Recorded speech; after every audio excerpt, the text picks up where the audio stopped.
We are, as a people, inherently and historically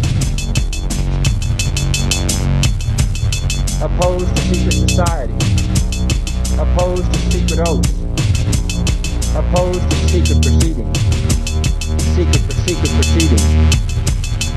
No official of my administration, whether his rank is high or low, should interpret my words here tonight as an excuse to censor the news, to stifle dissent, to cover up our mistakes, or to withhold from the press and the public the facts they deserve to know.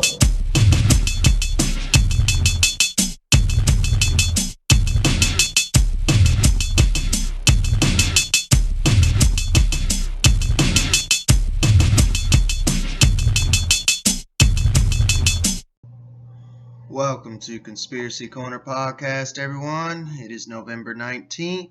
It is 6 a.m. Just got off work, and man, is it getting cold in Kentucky, dude. It's a pretty chill night. Did some overtime this week, so that's why I didn't really put out an episode the past 3 days. Yeah, we actually they gave us, I guess, an early Thanksgiving dinner, gave us mashed potatoes, stuffing, some mac and cheese, some turkey. So that was pretty cool. Wasn't expecting that. A lot of the guys just sat down and ate together, but me and one other dude were just like, nah, man, there's too much shit to get done tonight. So we just ate while we worked, but still a free meal. That's not bad.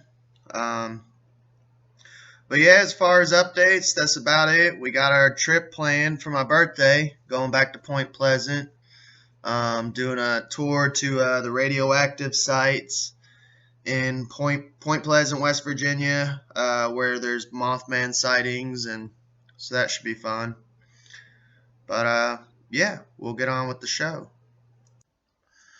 All right, so last episode was not so much a heavy hitter one. Like I said, I like to do a heavy hitter and then a chill one and then a heavy hitter, chill one. Kind of give you guys a break and kind of mix things up a little bit. Now, we have covered in previous episodes Event 201, Complan 8888, Operation Dark Winter. You keep finding a reoccurring theme of these different war games that had been played, basically with a virus. They usually switch the virus up here and there, but foreshadowing basically what we are living in now. Now, there is a couple more that I have not covered, but this was a new one that I came across. I did not know about it.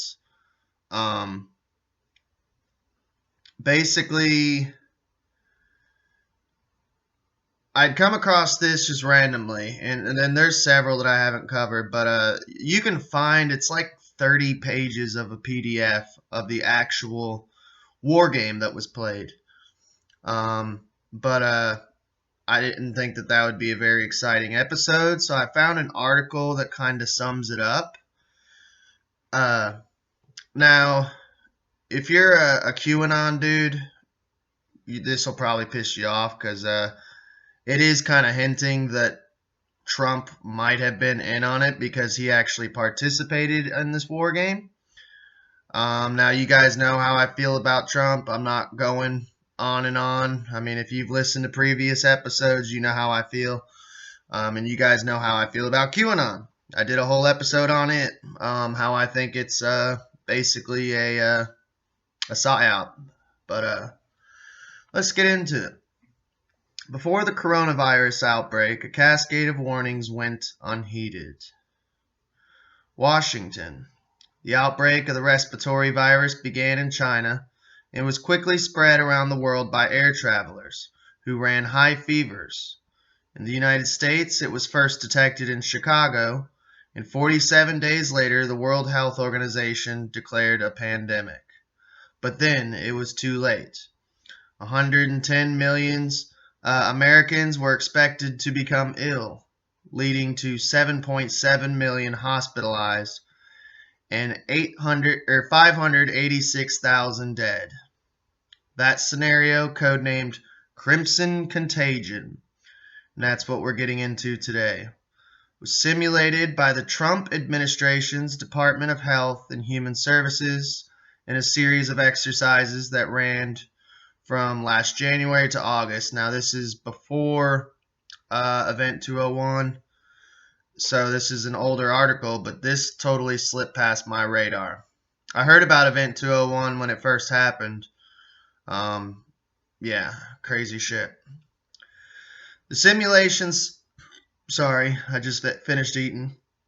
Simulations sobering results contained in a draft reported dated October 2019 that has not previously been reported. So let's see. Yeah, I guess it was around the same time as, I can't remember if Event 201 was before or after this actually, because October 2019, it might have been around the same time. That has not previously been reported. Drove home just now just how underfunded, unprepared, and uncoordinated the federal government would be for a life or death battle with a virus for which no treatment existed. So, hey, I could care less. I mean, because I already know this is planned and organized. Yeah, you guys know how I feel about that. The draft report marked, quote, not to be disclosed, laid out in stark detail, repeated cases of quote unquote confusion in the exercise. Federal agencies jockeyed over who was in charge. State officials and hospitals struggled to figure out what kind of equipment was stockpiled or available. Cities and states went their own way on school closings. Many of the potentially deadly consequences of a failure to address the shortcomings are now playing out in an all too real fashion across the country. And it was hardly the first warning for the nation's leaders. Well, yeah, they were warned because when you create a problem, pretty sure you know it's coming. 3 times over the past 4 years, the U.S. government, across 2 administrations, had grappled in depth with what a pandemic would look like, identifying likely shortcomings and in some cases recommending specific action. In 2016, the Obama administration produced a comprehensive report on the lessons learned by the government from battling Ebola. In January 2017, outgoing Obama administration officials ran an extensive exercise on responding to a pandemic for incoming senior officials of the Trump administration. The full story of the Trump administration's response to the beer bug is still playing out. And like I said, it's an older article. Government officials, health professionals, journalists, and historians will spend years looking back on the muddled messages and missed opportunities of the past 3 months. As President Donald Trump moved from dismissing the beer bug as a few cases that would soon be under control to his revisionist announcement Monday that he had known all along that a pandemic was on the way. All right, so this is basically, like I said, this is Chicago Tribune. Yeah, he knew a pandemic was on the way because clearly they were doing a war game called Crimson Contagion. Not only that, I mean, there's video of him, you know, hanging out with Klaus Schwab and all that at the World Economic Forum. I mean, he knew what was coming. He wasn't stupid. I mean, he did initiate Operation Warp Speed and stuff, but they're just playing into the right and left paradigm, which hopefully you guys are smart enough not to fall for that. It's 2 wings of the same bird. I've went on and on about it before. I'm not going to be a broken record, you know. What the scenario makes clear, however, is that his own administration had already modeled a similar pandemic and understood its potential trajectory. Now, I agree with that. And it was honestly probably a war game for what's going on now. The White House defended its record, saying it responded to the 2019 exercise with an executive order to improve the availability and quality of flu V words, and that it moved early this year to increase funding for the Health and Human Service Department's program that focuses on global pandemic threats. But officials have declined to say why the administration was so slow to roll out broad testing. Well, for one, there's no testing because PCR, the creator of the PCR, said it's not even made for it, and you can literally find whatever you want by like opening up the range, or move faster as the simulations all indicated it should to urge social distancing, and school closings. He probably was so slow on it because he didn't want to participate in this great reset. Just an idea. Asked at his news briefing Thursday about the government's preparedness, Trump responded, "Nobody knew there would be a pandemic or epidemic of this proportion. Nobody has ever seen anything like this before." The work done over the past 5 years, however, demonstrates that the government had considerable knowledge about the risk of a pandemic and accurately predicted the very types of problems Trump is now belating to address. Well, yeah, of course they knew, because they created it. They created the situation we're in. Agenda 21.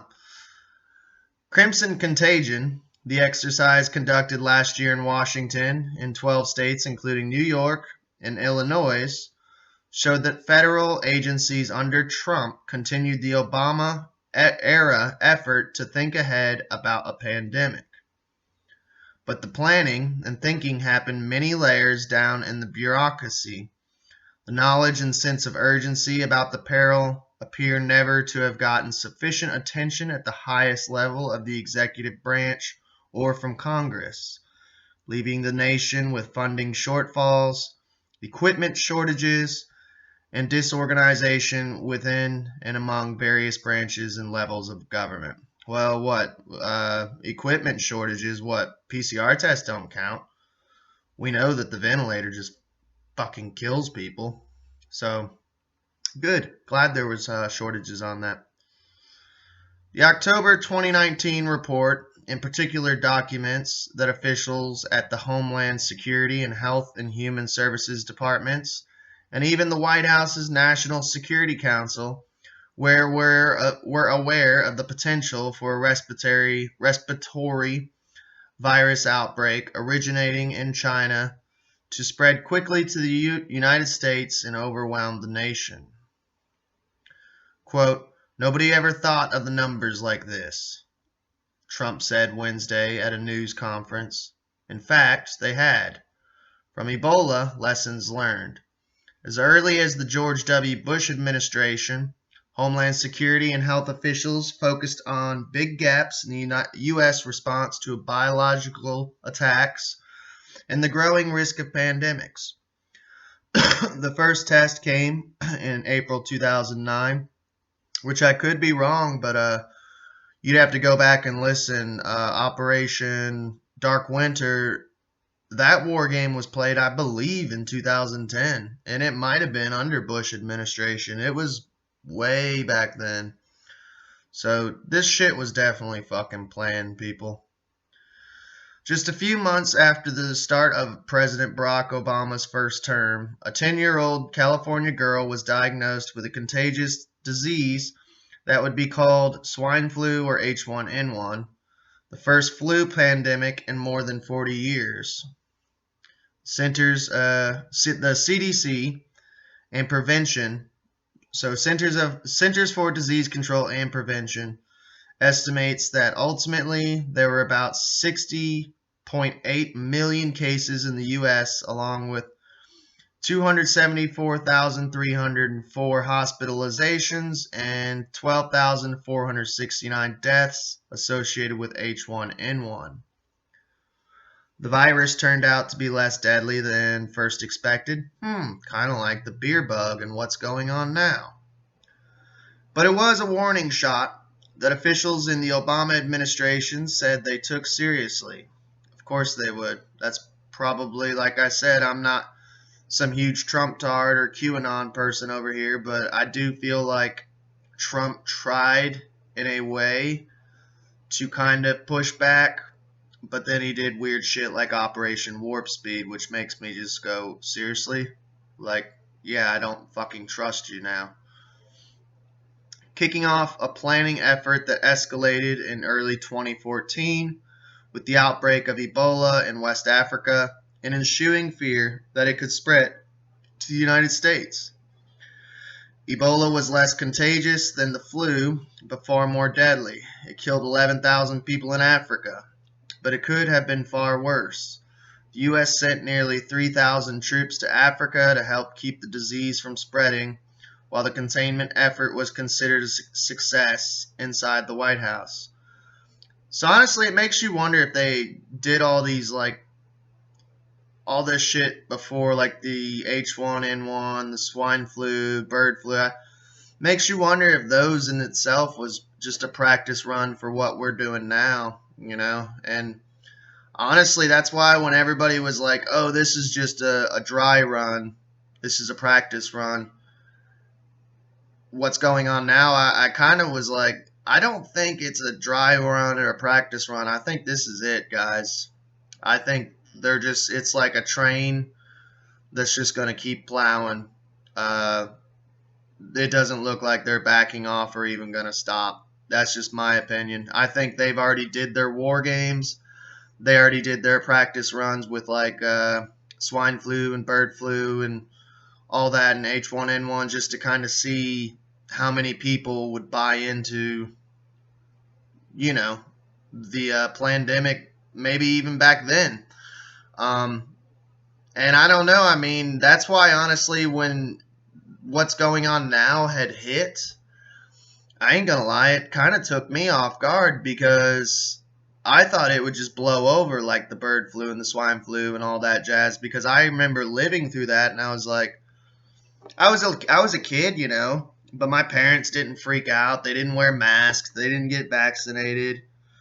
They just kind of lived life normally and just ignored it, really. But I mean, as a kid, I was scared of everything, though. But I was a little freaked out.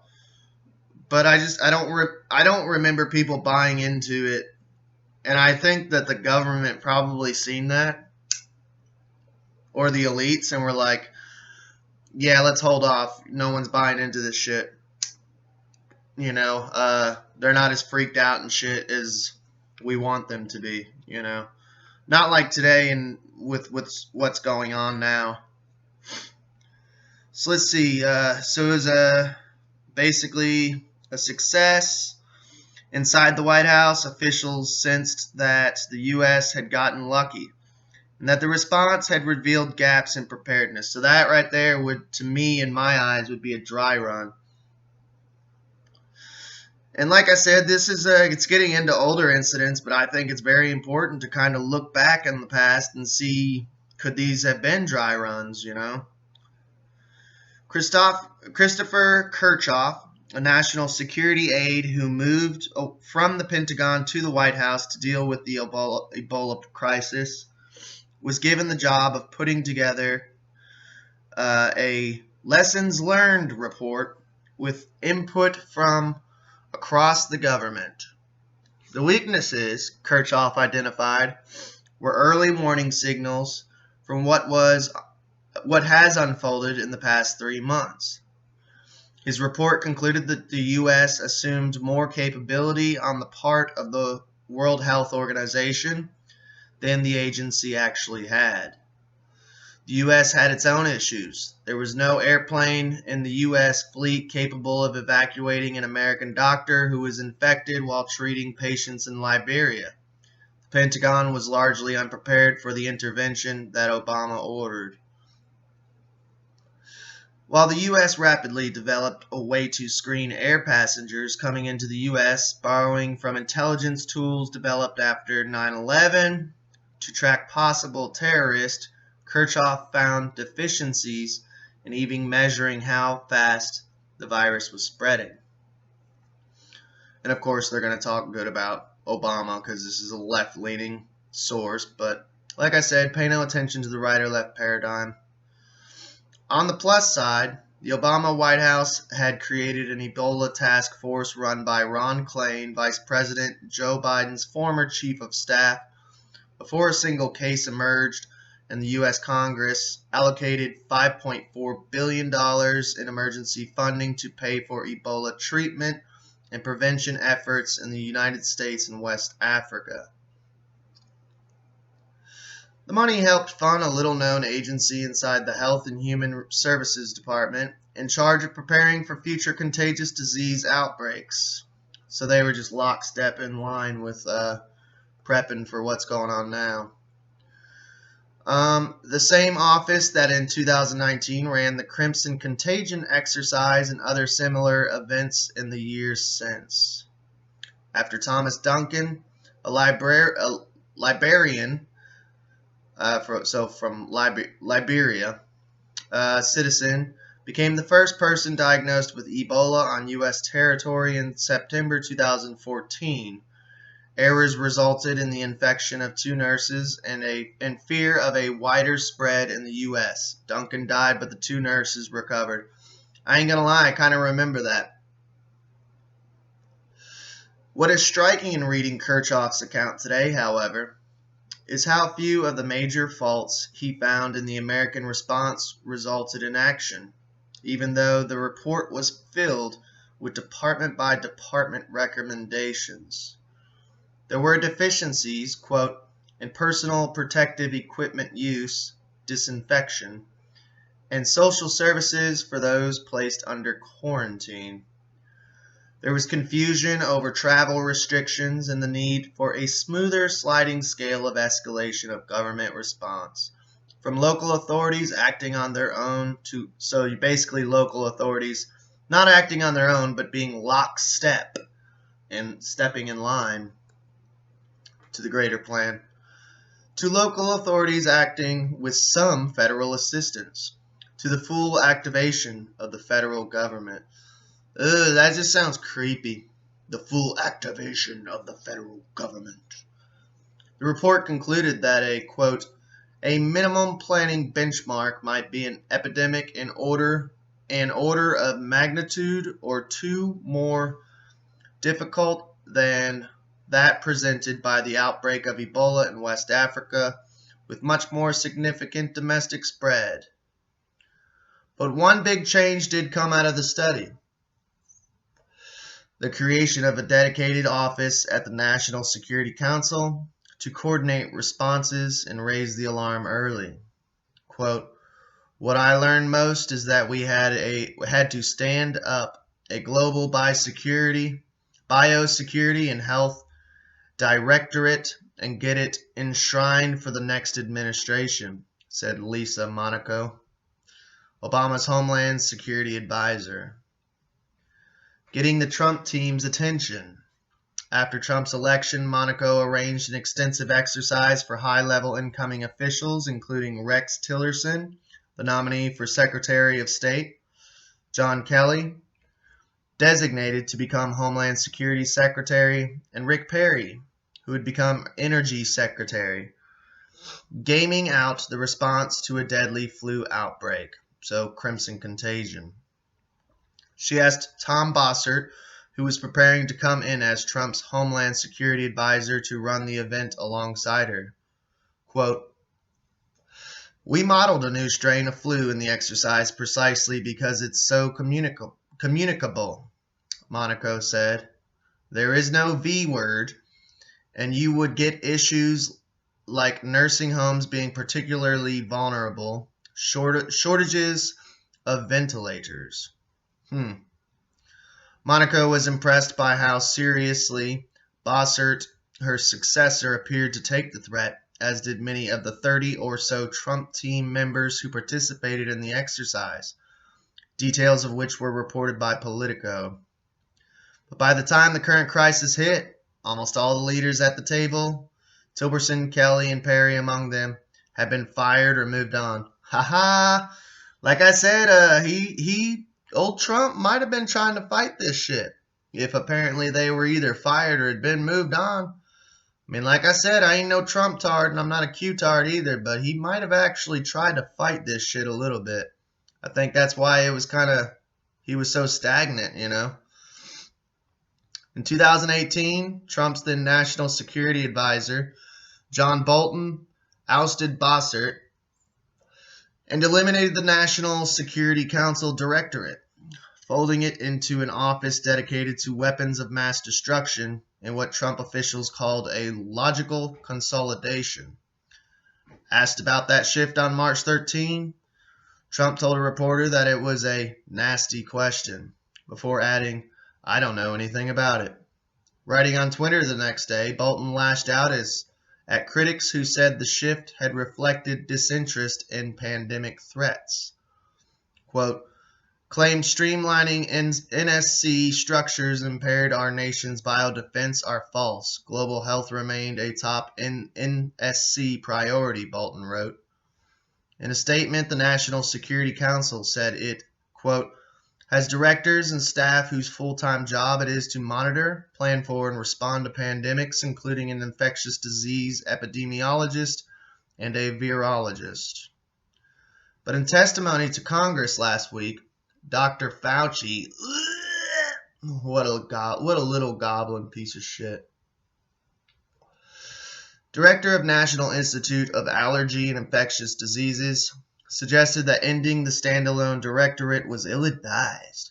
Quote, "It would be nice if the office was still there, you know, because I'm Fauci," he said. On February 10th, nearly 3 weeks after the first beer bug case was diagnosed in the U.S., Trump submitted a 2021 budget proposal that calls for $693.3 million reduction in funding for the Centers for Disease Control, or about 9%, although there was a modest increase for the division that combats global pandemics. Crimson Contagion.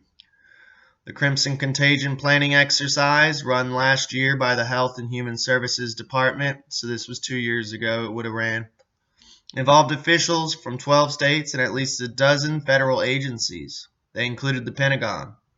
By the way, I don't trust the Pentagon as far as I could throw them, you know. Look into Project Flickr. That's why it cracks me up. All these Q-tards are like, "Oh, I love this general or that general," and it's like, dude, they're all freaking pedophiles, dude. Or at least 90% of them.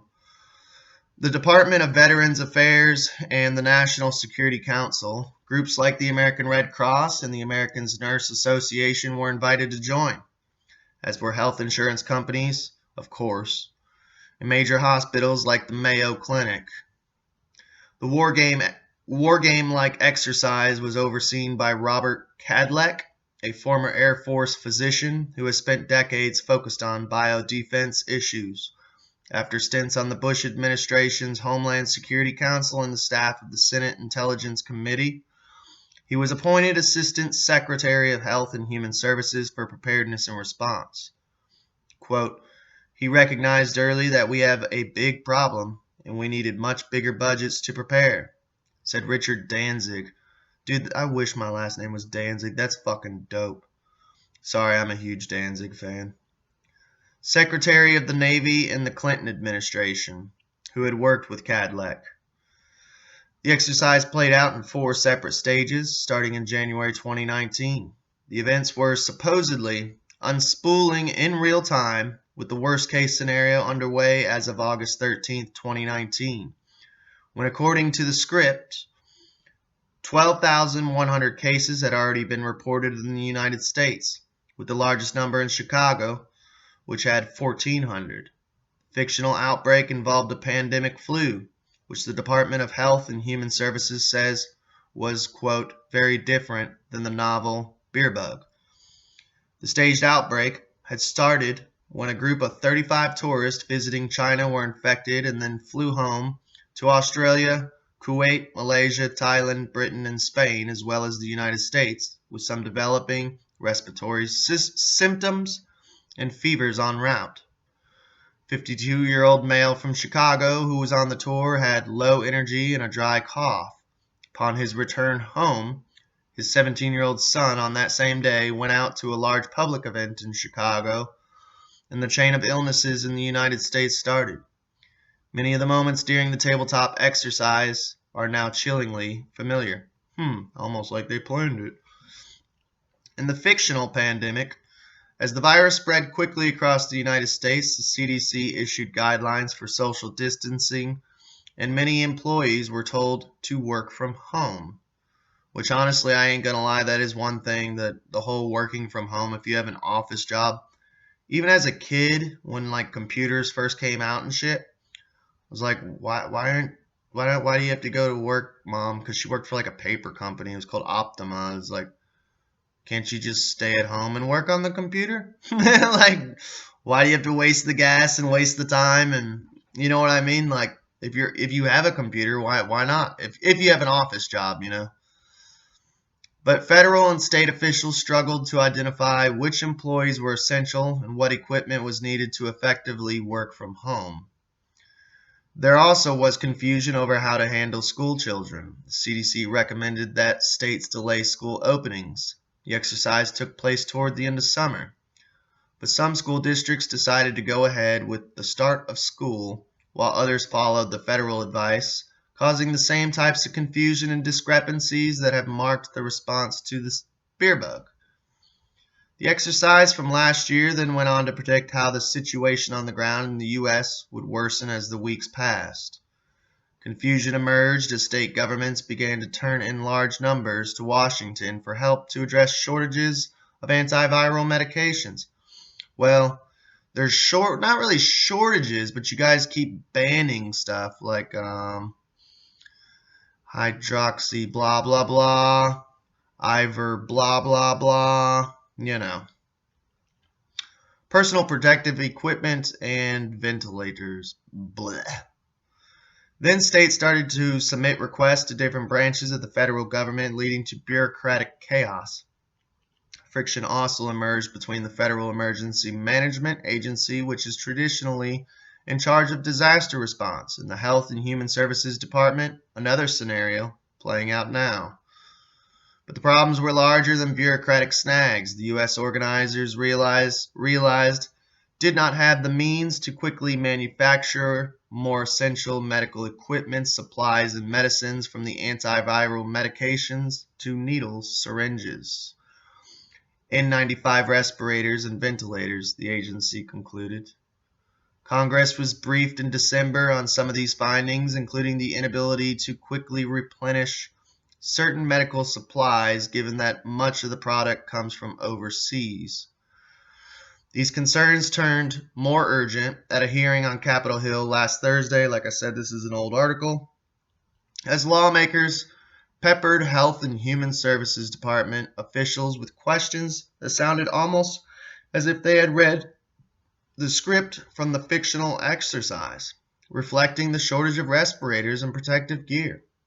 Senator Mitt Romney, Republican Utah, said last week that he blamed Congress and prior administrations for not increasing stockpiles of this type of equipment.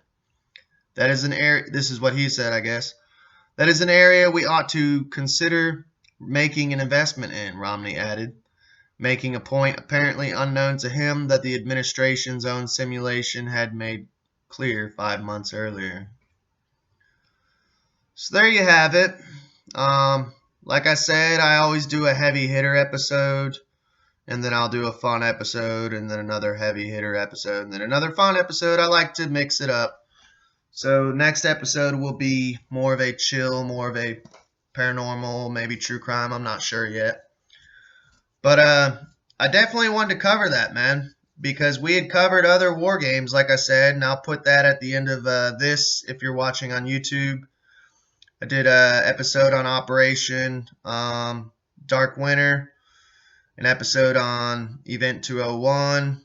I think we might have covered the SPARS pandemic. I'm not sure. I can't remember because there's so many freaking war games that they did literally playing out what is happening now.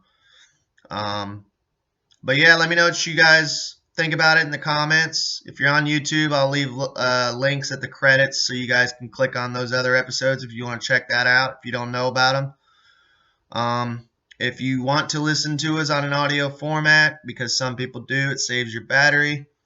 We're on Breaker, Google Podcast, Radio Public, Spotify, Anchor, and sometimes BitChute. And you can find us also on YouTube. We are, as a people, inherently and historically opposed to secret society, opposed to secret oaths, opposed to secret proceedings, secret proceedings. No official of my administration, whether his rank is high or low, should interpret my words here tonight as an excuse to censor the news, to stifle dissent, to cover up our mistakes,